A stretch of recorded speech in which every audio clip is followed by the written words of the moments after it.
Bom, muito boa tarde. A gente vai ter um painel muito interessante agora e eu vou apresentar o Flávio Augusto da Silva. Ele é um brasileiro empreendedor, uma pessoa que eu tenho muito orgulho de ter como brasileiro. Ele vai falar, abrir o painel que vem em sequência sobre corrupção.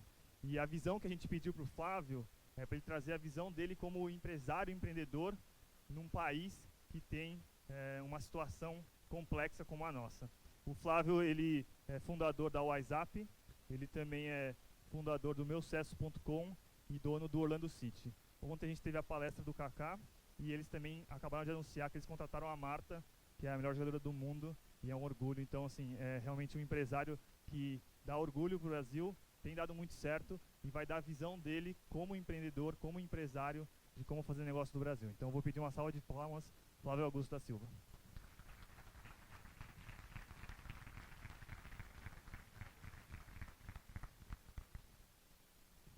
Muito obrigado pela recepção. Deixa eu pegar minha colinha aqui.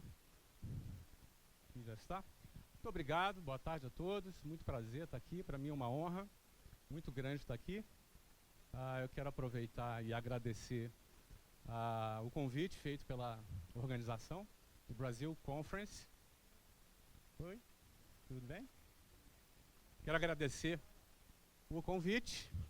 Me senti bastante honrado de estar aqui com vocês. Me senti bastante honrado por esse convite e estar aqui dividindo esse tempo com pessoas especiais como vocês. O que eu trago aqui hoje é um convite à reflexão. Eu trago aqui um convite para que todos nós pudéssemos, por um tempo, nós que estamos na correria do nosso dia a dia, na correria da nossa operação, do nosso trabalho, cada um tem suas tarefas, e de repente vocês separaram um tempo para pensar um pouco sobre o Brasil. E pensando nisso e entendendo que a universidade ela é um ambiente ideal para essa reflexão, eu não trago aqui uma reflexão de alguns problemas, de alguns números que eu gostaria de compartilhar com vocês, um pouco também da minha experiência pessoal, um pouco também de um pouco que eu vivi. Eu quero trazer a vocês um pouco de reflexão sobre uma realidade que acontece hoje no nosso país e, obviamente, cada um aqui vai sair com o seu trabalho de casa. Então, todo mundo já se prepara que no final tem trabalho de casa, que é pensar um pouco no Brasil, que é pensar um pouco na realidade que a gente vive no nosso país, para aqueles que vivem no Brasil, não é? Então, eu não proponho solução, eu proponho reflexão. E espero aqui contribuir com essa reflexão e na certeza de que as soluções virão em seguida. O pessoal está entrando, fica à vontade, pode sentar. Muito bem. Nós vivemos hoje, não quero ser redundante, um momento de grande instabilidade política e econômica no Brasil. Um momento em que o resultado dessa instabilidade, ela gerou mais de 13 milhões de desempregados e somente no ano de 2015, mais de 1.800.000 empresas fecharam as suas portas. Essa realidade de instabilidade política e econômica, ela tem repercussões sérias no mercado e, por consequência, existem aí repercussões sociais, como o próprio desemprego causa e outras repercussões decorrentes dessa realidade. Uma delas que eu gostaria de citar hoje, que é o que eu separei aqui para a gente conversar, é que, segundo a Receita Federal, entre os anos de 2011 e 2015, houve um aumento de 67% no número de brasileiros que deixaram o Brasil. 67% é um número muito expressivo. A questão é, quem são esses brasileiros e por que eles decidiram sair do Brasil? Quando a gente vai analisar quem são esses brasileiros, eu poderia aqui dividir em pelo menos 4 grupos. Um deles, é possível que muitos aqui se enquadrem, são aqueles que resolvem estudar fora do Brasil. São aqueles que vão frequentar universidades mundo afora, e especificamente agora falando aqui nos Estados Unidos, e se eu for mais específico aqui nessa casa. Quem estuda aqui, ou no MIT, ou nos Estados Unidos, ou fora do Brasil, só levanta a mão, por favor. Então você pertence a esse primeiro grupo. Esse primeiro grupo geralmente são pessoas que querem buscar uma educação de excelência e que têm o objetivo, uma boa parte deles, de voltarem para o Brasil e aplicarem os seus conhecimentos no mercado brasileiro a benefício da sociedade brasileira. Outros acabam seguindo ou uma carreira internacional, acabam trabalhando ou empreendendo fora do Brasil. O segundo grupo desses que saem do Brasil é formado por profissionais não tão qualificados, pessoas que não tiveram um êxito no Brasil e que, por conta, muitas vezes, do desemprego, muitas vezes da falta de perspectiva, e às vezes por conhecerem pessoas que moram fora do país e percebem aquilo que essas pessoas têm acesso, principalmente a bens de consumo, elas chegam à conclusão para que a única alternativa que elas enxergam é buscar uma qualidade de vida fora do Brasil. E essas pessoas, geralmente, entram nos Estados Unidos como turistas e, às vezes, excedem esse prazo, são chamados imigrantes ilegais, que aqui no Brasil, que aqui nos Estados Unidos, fazem parte de alguns milhões de pessoas, né? Essas pessoas, elas basicamente são atraídas a saírem do Brasil por conta de, com o objetivo de terem acesso a uma melhor qualidade de vida, por conta de terem acesso a bens de consumo num preço mais acessível. Eu poderia aqui dar alguns exemplos. Um Big Mac aqui nos Estados Unidos custa 36 minutos de salário mínimo. Eu fiz aqui uma conversão de minutos de salário mínimo, porque é muito mais interessante você comparar do que comparar a moeda, dólar, real. Enfim, por trás desse câmbio existe aí muita filosofia, não é? Então são 36 minutos de salário mínimo. Você comprar um Big Mac nos Estados Unidos, enquanto que em São Paulo você paga 180 minutos de salário mínimo. Significa que é 5 vezes mais caro comprar um Big Mac, e o seu índice Big Mac, vamos chamar assim, em 5 vezes mais caro comprar em São Paulo. Esse índice ele se reflete também em outros bens de consumo e para quem não tem muita alternativa, para aquela pessoa que não teve êxito no mercado, ele acaba considerando a hipótese de se aventurar, mesmo sendo um imigrante ilegal fora do país. Eu estou me referindo aqui aos Estados Unidos, porque os Estados Unidos é o país mais buscado por essas pessoas que resolvem sair do Brasil. O terceiro grupo que decide sair do Brasil é o grupo de profissionais qualificados. São pessoas bem formadas, cientistas, artistas, atletas, pensadores, dentre eles outros integrantes da elite intelectual brasileira. Ou seja, são pessoas muito bem formadas, às vezes formadas fora do Brasil até, pessoas que estão tendo até algum sucesso dentro do mercado brasileiro, mas que também são atraídas para oportunidades fora do Brasil. Isso é tão forte que existem países, eu posso dar o exemplo aqui do Canadá, que faz uma prospecção ativa desses profissionais qualificados. Eles fazem roadshows ao redor do Brasil, apresentando benefícios, inclusive oferecem, em alguns casos até, alguns incentivos financeiros para que profissionais com esse perfil se mudem e morem no país. Não é? Isso é cada vez os países, principalmente aqueles países que têm baixa população e uma população mais envelhecida, têm uma carência de determinados profissionais, eles correm atrás, eles vão atrás dessas pessoas mesmo, de uma maneira bastante agressiva. E o Brasil acaba perdendo esse contingente de cérebros e de pessoas que têm aí uma formação mais privilegiada. O quarto grupo, que é esse que eu quero me concentrar um pouquinho mais, é formado por pessoas de alto poder aquisitivo, empresários, herdeiros, pessoas com capital acumulado e que são parte de uma elite financeira no Brasil. Eu gostaria de me concentrar um pouco nesse grupo, porque acontece um pouco acima da curva um aumento da saída deste público do Brasil nos últimos anos. Só para vocês terem uma ideia, no ano de 2015, só aqui nos Estados Unidos, 34 famílias brasileiras se mudaram para cá através do visto de investidor, aquele que a pessoa investe $500 mil e ele tem acesso ao Green Card através desse investimento. Foram 34 famílias.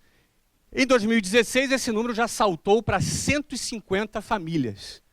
É um aumento respeitável, quase 500% de aumento no número de famílias de alto poder aquisitivo que deixaram o Brasil. Em 2017, a previsão é que esse número continue crescendo e chegue a quase ou em torno de 300 famílias que deixaram o Brasil. Essas famílias são famílias de classe alta, que consomem bastante, são famílias que vão acabar aqui nos Estados Unidos às vezes identificando uma boa oportunidade de negócio, vão abrir algum negócio, vão gerar empregos aqui nos Estados Unidos, porém, elas acabaram deixando o Brasil. Bom, antes de avançar do porquê que isso acontece, eu vou entrar num pedaço aqui que é um pouco do meu depoimento, porque isso aconteceu comigo. No ano de 2009, eu deixei o Brasil. Então, eu sou parte dessa estatística aqui. Não é? A minha origem no Brasil é uma origem bastante simples, eu venho da periferia do Rio de Janeiro, num lugar chamado Jabur, bem lá na periferia do Rio de Janeiro, numa família de classe média baixa, e sou uma pessoa assim, que batalhei assim, para poder estudar e acabei quase sendo oficial da Marinha. Depois eu saí da Marinha porque não me adaptei com a vida militar e por conta dos próximos capítulos da minha vida eu acabei empreendendo. Eu acabei trabalhando numa escola de inglês e durante 4 anos que eu trabalhei nessa escola de inglês, despertou dentro de mim um instinto mais empreendedor. Eu acabei fundando a minha própria escola, fundei em 1995 uma escola de inglês, e essa escola se tornou uma escola muito grande no Brasil, com quase 400 escolas espalhadas no Brasil. Essa empresa foi vendida no ano de 2013 para um grande grupo brasileiro. Em 2013, depois da venda, eu acabei também me envolvendo com outro negócio, que é futebol. Então, eu acabei comprando um clube de futebol nos Estados Unidos. Está aqui o Kaká, aqui na frente, me prestigiando. Não é? E esse clube também foi um grande sucesso, tem tido um grande sucesso aqui nos Estados Unidos. Agora, esse sucesso dentro da sociedade brasileira, do ponto de vista financeiro, do ponto de vista profissional, ele traz alguns efeitos colaterais para quem começa a trabalhar sério e começa a trabalhar e ter esse resultado. O Brasil ele é um pouco hostil com quem tem algum tipo de resultado financeiro. Não é? E não apenas hostil por conta de algumas opiniões ou posicionamentos ideológicos ou políticos. O mercado brasileiro e a sociedade brasileira, hoje, por conta da violência urbana, se torna um ambiente muito hostil para a família de quem alcança algum sucesso dentro do mercado brasileiro. Não é? Nós temos um país com mais de 60 mil assassinatos por ano. E existem dados, os dados não são muito divulgados, até porque a polícia faz um excelente trabalho e isso não vai para a imprensa, mas é uma frequência de casos de sequestro em várias partes do Brasil. Quem acaba se destacando no mercado brasileiro, quem acaba crescendo e tendo algum sucesso, ele vai se esbarrar em algum momento com esse problema. Eu nunca tive nenhum problema sério, fui assaltado uma vez com uma arma na cabeça, já entraram na minha casa em Curitiba, invadiram a minha residência em Curitiba, mas tenho amigos que passaram por problemas mais drásticos, por problemas mais sérios, inclusive casos de sequestros. Então você tem 2 alternativas. Você vai ter que criar um aparato de segurança para você viver. E esse aparato inclui carro blindado, inclui uma série de coisas e principalmente segurança, guarda-costas para você e para sua família. Geralmente são 3 para cada integrante da família, porque são 3 turnos. Você tem uma família com 5 pessoas, são 30 guarda-costas. Não é? Ou seja, quando eu me vi numa situação de ter que viver a minha vida desta forma, eu falei, olha, eu vou optar pela segunda opção. Eu vou colocar a minha família fora do Brasil, vou morar fora do Brasil com a minha família, assim eu posso estar tranquilo, sair para trabalhar e ter tranquilidade com a minha família segura. E eu gosto muito do Brasil, sempre empreendi no Brasil. Né? Depois que eu vendi a minha empresa, eu cheguei a abrir outras empresas no Brasil e agora, recentemente, recomprei a empresa que eu vendi, ou seja, no Brasil eu tenho cerca de 5.000 e poucos funcionários, ou seja, eu sou uma pessoa que gosta do Brasil, amo o Brasil, acredito no Brasil, invisto no Brasil, trabalho e viajo frequentemente no Brasil. No entanto, deixei a minha família num lugar que eu considerasse, que me desse tranquilidade para ter mais segurança. Então esse é o meu caso. E esse é o caso das quase 300 famílias que provavelmente sairão do Brasil em 2017 e das 150 que saíram em 2016. E a questão é que essa curva aponta, não é, uma curva de crescimento. E a questão é muito simples. Ó, só no meu caso, eu comprei um clube de futebol. Depois eu construí um estádio. Esse investimento não foi feito no Brasil, poderia ter sido feito no Brasil. Eu estava aqui, vi uma oportunidade, achei bacana, sou empreendedor, tinha capital disponível e investi. Não é? Acabamos de inaugurar o nosso estádio agora. Agora tem um detalhe. Esse estádio teve cerca de 55 famílias brasileiras que investiram, cada uma delas, $500 mil para terem acesso ao Green Card, para poder saírem do Brasil. Em outras palavras, eu me sinto no meio desse processo, vendo esse problema, e as perguntas que ficam aqui são as seguintes. Qual é o impacto econômico que existe no Brasil daqui a 20 anos pela perda de uma elite intelectual formada por pessoas do nível de vocês que decidem sair do Brasil? Qual é o impacto social que existe em empreendedores que deixam o Brasil por conta da segurança, vão morar em outro país e deixam de abrir novas empresas no Brasil e deixam de gerar empregos lá no Brasil? Qual é o impacto social que isso tem? Qual é o impacto econômico que isso provoca? Uma vez eu assisti uma palestra do Dr. Dallagnol, que já vi que está presente aqui, e ele falou uma frase que me marcou bastante. Ele falou que corrupção mata. Mata porque o dinheiro não chega no hospital e alguém vai morrer por causa disso. Não é? Então, o meu questionamento, já que 2 são os principais motivos que determinaram que essas famílias decidissem sair do Brasil. O meu foi só segurança. Mas, em geral, eu me preocupei aqui conversar com um dos maiores especialistas de imigração, que atende centenas de brasileiros por ano. E eu perguntei para ele quais eram os principais motivos que estavam determinando a saída desses brasileiros do Brasil.